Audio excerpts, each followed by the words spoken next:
dual citizenship, and the reason Goans are not having dual citizenship. In 1961, Goa was liberated.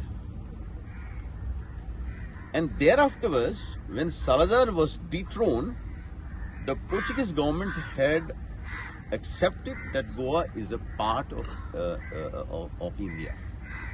So, but as far as French is concerned, in Pondicherry, they signed an agreement.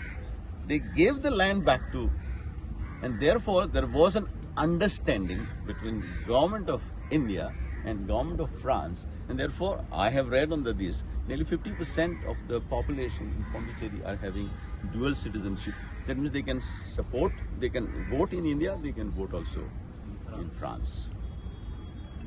And I have assured, I said all this goes, because you see, this is not only thing, I don't know if you can remember, I had formed at that time Global Goan Cell,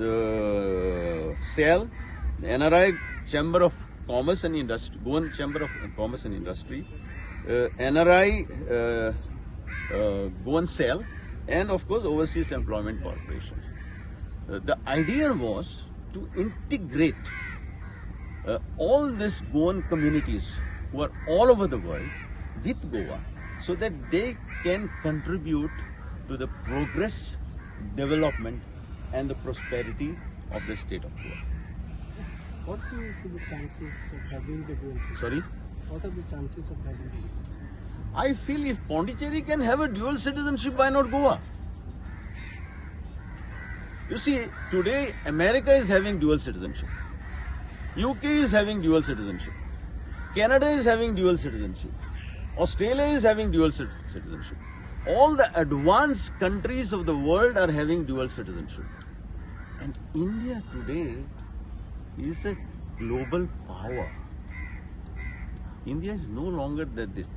And our Prime Minister has been really spearheading this country in a big way. So he will understand that the aspirations of the people of Goa, whether they are in Goa or the Goan diaspora, is to integrate with Goa. Goa was known as a pearl of the East, Perla de Oriente. Goa was always famous because Goa had a glorious past. So many dynasties and so many things invaded Goa. So Goa had been having a glorious past, the checkered present, but we are looking for Goa to have a bright future.